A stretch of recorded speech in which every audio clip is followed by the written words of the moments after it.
حضرت معاویہ رضی اللہ عنہ ابو مسلم اور اس قسم کے لوگوں کی بات پوری کر دینا چاہتے تھے، اس لیے حضرت علی رضی اللہ عنہ کے نام ایک خط لکھا اور اسے ابو مسلم کے ہاتھ روانہ کیا۔ بلازری کی روایت کے مطابق خط کی عبارت یہ ہے: بسم اللہ الرحمن الرحیم، معاویہ بن ابی سفیان کی طرف سے علی ابن ابی طالب کے نام۔ اما بعد، اللہ نے اپنے علم سے محمد کو برگزیدہ کیا، ان کو اپنی وحی کا امین اور اپنی مخلوق کا پیغمبر بنایا۔ اس کے بعد مسلمانوں میں سے آپ کے حامی پسند کیے جنہوں نے آپ کی تائید کی، اور ان حامیوں کے درجات اسلام میں ان کی فضیلتوں کے مطابق ہیں۔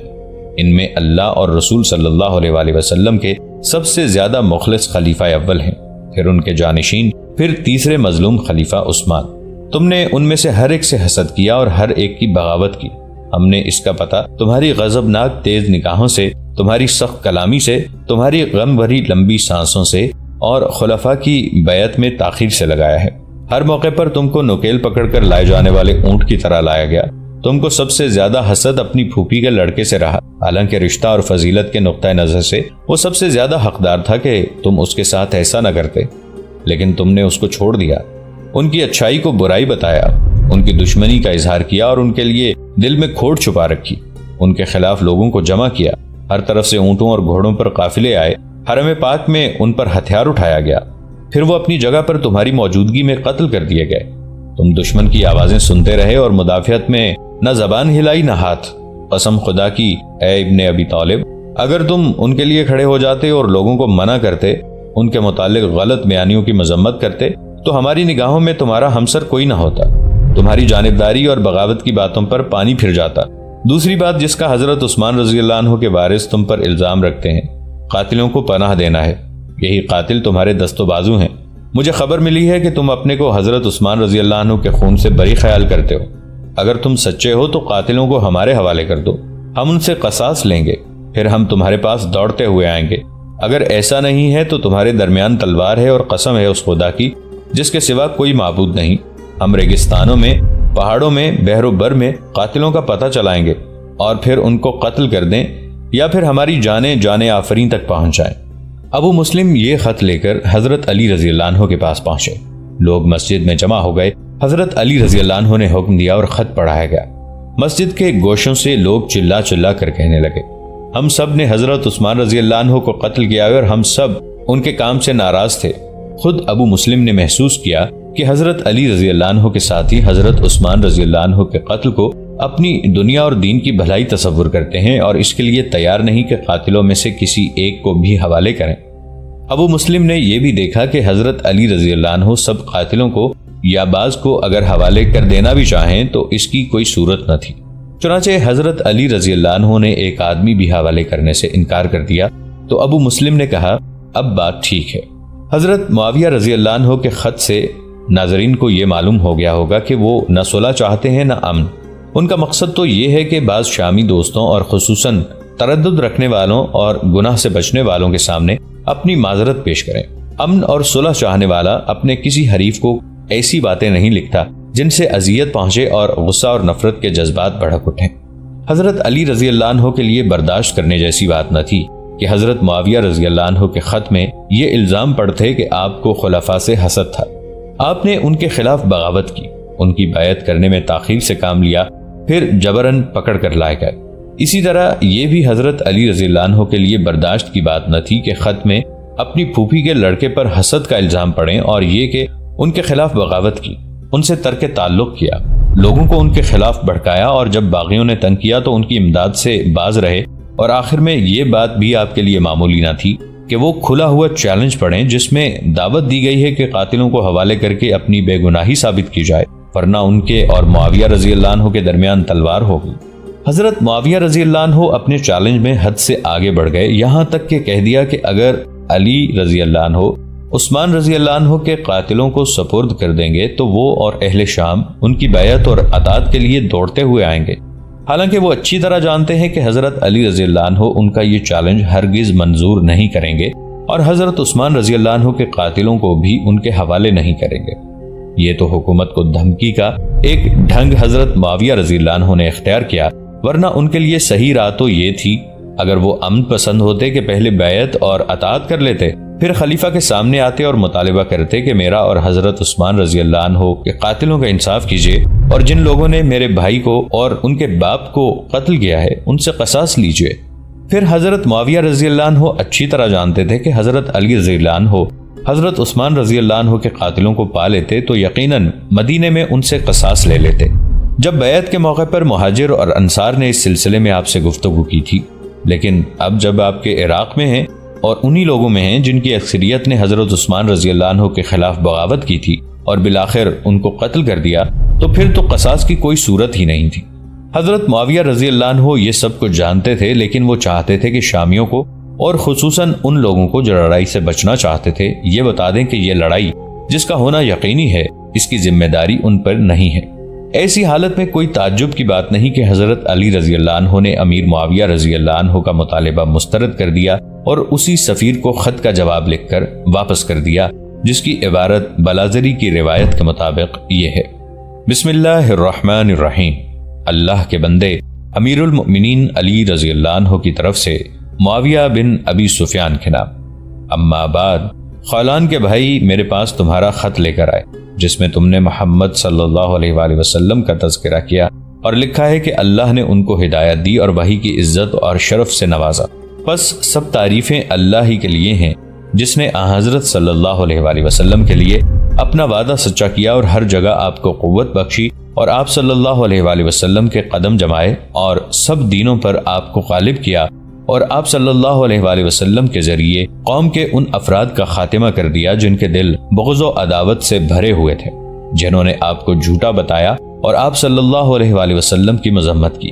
آپ کو اور آپ صلی اللہ علیہ وآلہ وسلم کے ان ساتھیوں کو شہر بدر کر دینے کی بہت کوشش کی اور بہت کچھ الٹ پھیر کیا، تاں کہ اللہ کی بات ان کے خلاف غالب آئی۔ جو لوگ سب سے زیادہ آپ صلی اللہ علیہ وآلہ وسلم کے لیے سخت تھے وہ آپ صلی اللہ علیہ وآلہ وسلم ہی کی قوم کے تھے، اور آپ صلی اللہ علیہ وآلہ وسلم سے قریب تو تھے مگر چند افراد جن کو اللہ نے بچا لیا۔ تم نے اپنے خط میں لکھا ہے کہ اللہ تبارک و تعالی نے حضرت صلی اللہ علیہ وآلہ وسلم کے لیے مسلمانوں میں سے ایسے حامی پسند کیے جن سے آپ کی تائید ہوئی، اور یہ حامی آپ کی نظر میں وہ درجات رکھتے ہیں جو اسلام میں ان کی فضیلتوں کے حساب سے ہیں۔ چنانچہ ان میں سب سے افضل آپ کے خلیفہ ہیں اور ان کے بعد ان کے جانشین۔ بخدا اسلام میں ان دونوں کا بے شک بڑا مرتبہ ہے اور ان کی مصیبت بھی بہت بڑی ہے۔ جن کے رتبے بڑے ہیں سو ان کی مشکل بھی بڑی ہے۔ تم نے لکھا ہے کہ حضرت عثمان فضیلت میں تیسرا درجہ رکھتے ہیں۔ اگر حضرت عثمان نے اچھا کیا ہے تو وہ اپنے رب کو مشکور پائیں گے جو ان کی نیکیاں دو چند کر دے گا اور اس کی جزا دے گا، اور اگر ان سے کچھ لغزشیں ہوئی ہیں تو وہ اپنے رب کو غفور اور رحیم پائیں گے جس کی جناب میں گناہ بڑا نہیں ہے، مغفرت بڑی ہے۔ اور میں امید کرتا ہوں کہ جب اللہ اعمال کے حساب سے نوازش کرے گا تو مسلمانوں کے ہر گھر سے ہمارا حصہ زیادہ ہوگا۔ اللہ نے محمد صلی اللہ علیہ وآلہ وسلم کو مبعوث فرمایا تو آپ صلی اللہ علیہ وآلہ وسلم نے ایمان اور توحید کی دعوت دی۔ اس وقت ہم اہل بیت نے سب سے پہلے دعوت پر لبیک کہا اور ایمان لائے۔ ہمارے سوا عرب کی 1/4 میں اس وقت اللہ کی عبادت کرنے والا ایک بھی نہ تھا۔ پھر ہماری قوم نے ہم سے دشمنی کی، ہمیں مصیبتوں میں مبتلا کرنا چاہا، ہمیں ہلاک کر دینے کا ارادہ کیا، ہمیں ایک تنگ گھاٹی میں چلے جانے پر مجبور کیا جہاں ہم پر نگرانی رکھی جاتی تھی۔ ہم پر کھانا اور میٹھا پانی بند کر دیا گیا اور آپس میں ہمارا بائیکاٹ کا تحریری عہد و پیمان کیا گیا کہ کوئی ہمارے ساتھ نہ کھائے نہ پیے، نہ خرید و فروخت کرے، نہ شادی بیاہ اور نہ ہم سے بات چیت کرے، تا وقت کہ ہم اپنے نبی صلی اللہ علیہ وآلہ وسلم کو قتل کے لیے یا ان کا ہاتھ پاؤں کاٹ لینے کے لیے ان کے حوالے نہ کر دیں۔ لیکن خدا نے ہمیں ان کو بچانے اور ان کی طرف سے مدافعت کی قوت بخشی۔ قریش کے دوسرے مسلمان ہم سے بالکل فارغ تھے، ان کو حامیوں اور رشتہ داروں کی حمایت حاصل تھی، چنانچہ وہ عافیت سے رہے اور ان کا کچھ نہ بگڑا۔ ہم اسی حالت میں رہے جب تک اللہ نے رکھا۔ اس کے بعد خدا نے اپنے رسول صلی اللہ علیہ وآلہ وسلم کو ہجرت کی اجازت دی اور مشرکین سے لڑنے کا حکم دیا، تو جب ضرورت پڑی اور مقابلے کا موقع آیا آپ نے اہل بیت کو آگے کیا اور اپنے ساتھیوں کو بچایا۔ چنانچہ بدر کے مارکے میں حضرت عبیدہ رضی اللہ عنہ، احد کے مارکے میں حضرت حمزہ رضی اللہ عنہ اور موتا کے مارکے میں حضرت جعفر رضی اللہ عنہ نے اپنی اپنی جانیں پیش کی، اور تم چاہو تو میں نام لے لے کر بتاؤں کہ اس قسم کے مواقع پر کس کس نے اپنے آپ کو پیش کیا، لیکن بعضوں کا وقت پورا ہو چکا تھا اور بعضوں کی مدت باقی تھی۔ تم نے خلفاء سے میرے رکے رہنے اور حسد کا بھی تذکرہ کیا ہے۔ میں خدا کی پناہ مانگتا ہوں کہ خلفاء سے میں نے خفیہ یا اعلانیہ حسد کیا ہو۔ رہ گیا میرا دیر کرنا تو میں لوگوں سے اس کی کوئی معذرت نہیں کرتا، اور میرے پاس تو رسول اللہ صلی اللہ علیہ وآلہ وسلم کی وفات کے موقع پر جب لوگوں نے حضرت ابو بکر رضی اللہ عنہ کی بیعت کر لی تھی تو تمہارے باپ آئے اور کہا خلافت کے سب سے زیادہ حقدار تم ہو، ہاتھ بڑھاؤ میں تمہاری بیعت کروں گا۔ یہ بات تو تم کو اپنے باپ سے معلوم ہو چکی ہوگی، لیکن میں نے خود اس سے انکار کیا کہ مبادا لوگوں میں پھوٹ پڑ جائے۔ ابھی جاہلیت اور کفر کا زمانہ ان سے قریب ہے، اگر تم میرا حق اتنا ہی جانتے ہو جتنا تمہارے باپ جانتے تھے تو تم نے راہ حق پا لی ہے، اور اگر تم باز نہ آئے تو خدا مجھے تم سے بے نیاز کر دے گا۔ تم نے حضرت عثمان رضی اللہ عنہ کا ذکر کیا ہے، اور یہ کہ میں نے لوگوں کو ان کے خلاف بھڑکایا اور جمع کیا۔ حضرت عثمان رضی اللہ عنہ نے جو کیا وہ تم نے دیکھا ہے، اور جس طرح لوگ ان سے علیحدہ ہوئے وہ تم کو معلوم ہے، اور میں ان باتوں سے بالکل الگ رہا۔ پھر بھی ایک بری کو مجرم بتاتے ہو تو بتاتے رہو۔ تم نے بزوں میں خود حضرت عثمان رضی اللہ عنہ کے قاتلوں کا ذکر کر کے مطالبہ کیا ہے کہ میں ان کو تمہارے حوالے کر دوں۔ میں تو ان کا کوئی مقرر قاتل نہیں جانتا، باوجود یہ کہ میں نے بہت تلاش کیا، لہذا یہ میرے بس کی بات نہیں کہ جن لوگوں پر تم قتل کی تہمت رکھتے ہو اور جن لوگوں پر گمان کرتے ہو ان کو بھیج دوں، اور اگر تم اپنی گمراہی اور دشمنی سے باز نہ آئے تو ان کو خود پہچان لو گے۔ تم کو ان کی تلاش میں پہاڑوں اور جنگلوں میں جانے کی ضرورت نہیں پڑے گی۔ والسلام۔ حضرت معاویہ رضی اللہ عنہ نے اپنے خط کی ابتدا جیسا کہ تم نے پڑھا بہت سخت لب و لہجے میں کی ہے۔ حضرت علی رضی اللہ عنہ نے جواب اس سے زیادہ سخت اور تلخ دیا ہے۔ نبی صلی اللہ علیہ وآلہ وسلم پر وحی اور ہدایت کے انعام خداوندی اور اہل بیت کی اطاعت کا ذکر کرنے کے بعد ہی حضرت صلی اللہ علیہ وآلہ وسلم کے ساتھ قریش کی بغاوت اور مکاری کا اظہار کرتے ہیں۔ پھر اہل بیت اور عبد المطلب کی اولاد کے ساتھ مکہ کی تنگ گھاٹی میں آپ صلی اللہ علیہ وآلہ وسلم کے جبراً محصور کیے جانے کا تذکرہ کرتے ہیں، اور صحیفہ کے نام سے جو واقعہ ہے اس کی انتہا تک پیش کرتے ہیں۔ حضرت علی رضی اللہ عنہ ان تمام حالات کے بیان میں تعریض کرتے ہیں کہ بنی امیہ اسلام لانے میں تاخیر کرتے رہے، نبی صلی اللہ علیہ وآلہ وسلم اور اہل بیت میں سے جو آپ کے ساتھی تھے ان کے ستانے میں ستانے والوں کا ساتھ دیتے رہے۔ پھر حضرت علی رضی اللہ عنہ بتاتے ہیں کہ اللہ نے اہل بیت کو یہ امتیاز بخشا کہ انہوں نے اسلام کی طرف سبقت کی، اسی طرح ان کو گھاٹی میں محصور ہونے کی مصیبت پر صبر کرنے کی خصوصیت بھی عطا فرمائی، جبکہ دوسرے مسلمان مطمئن اور خوشحال تھے۔ ان کے قبیلے کے لوگ ان کی حمایت کرتے تھے۔ تیم نے حضرت ابو بکر رضی اللہ عنہ کی، عدی نے حضرت عمر رضی اللہ عنہ کی، اور امیہ نے حضرت عثمان رضی اللہ عنہ کی حمایت کی۔ غیر قریشی مسلمانوں کو ان کے حلیفوں نے بچایا۔ اس کے معنی یہ ہے کہ اسلام کی راہ میں اہل بیت نے جیسی مصیبتیں اٹھائیں کوئی نہیں اٹھایا، خصوصاً حضرت ابو بکر رضی اللہ عنہ، حضرت عمر رضی اللہ عنہ اور حضرت عثمان رضی اللہ عنہ نے۔ چنانچہ ان لوگوں کا محاصرہ کیا گیا، نہ مقاطعہ اور نہ ان پر رزق کی تنگی کی گئی۔ پس اہل بیت لوگوں میں سب سے زیادہ نبی کریم صلی اللہ علیہ وآلہ وسلم کے مقرب، اور ان کے بعد خلافت کے سب سے زیادہ حقدار ہیں۔ اس کے بعد حضرت علی رضی اللہ عنہ نے ہجرت اور اللہ کی راہ میں جہاد کا بیان کیا ہے، اور بتایا ہے کہ وقت پڑنے پر حضرت صلی اللہ علیہ وآلہ وسلم اپنے ساتھیوں کی حفاظت کے لیے اہل بیت کو پیش کر دیا کرتے تھے۔ چنانچہ بدر کے معرکے میں عبیدہ بن حارث بن عبد المطلب شہید ہوئے، اور احد کے معرکے میں حمزہ بن عبد المطلب اور موتا کے معرکے میں جعفر بن ابی طالب نے شہادت پائی، اور خود حضرت علی رضی اللہ عنہ نے شہادت کے لیے اپنی جان پیش کر دی تھی، لیکن وہ دوسرے اہل بیت کے لیے مقدر تھی۔ لہٰذا اہل بیت نے ہجرت کے پہلے بھی اور بعد میں بھی جو مجاہدہ اور سرفروشی کی وہ کسی اور نے نہیں کی۔ پھر نبی کریم صلی اللہ علیہ وآلہ وسلم کی وفات کے بعد خلفاء کے قیام کا تذکرہ کرتے ہوئے اپنے آپ کو ان کے ساتھ خفیہ یا اعلانیہ حسد رکھنے سے بری بتایا، اور بیعت میں تاخیر کی، لوگوں سے معذرت نہیں کی۔ اس کے بعد معاویہ رضی اللہ عنہ کو یاد دلایا کہ ان کے باپ بیعت کے لیے علی رضی اللہ عنہ کا حق تسلیم کرتے ہیں، اور خود ہی اس کی طلب کی تھی، اور کہا کہ اگر میرے حق کے بارے میں تمہاری بھی وہی رائے ہے جو تمہارے باپ کی تھی تو تم نے ہدایت کی راہ پا لی ہے، اگر ایسا نہیں ہے تو خدا تم سے مجھے بے نیاز کر دے گا۔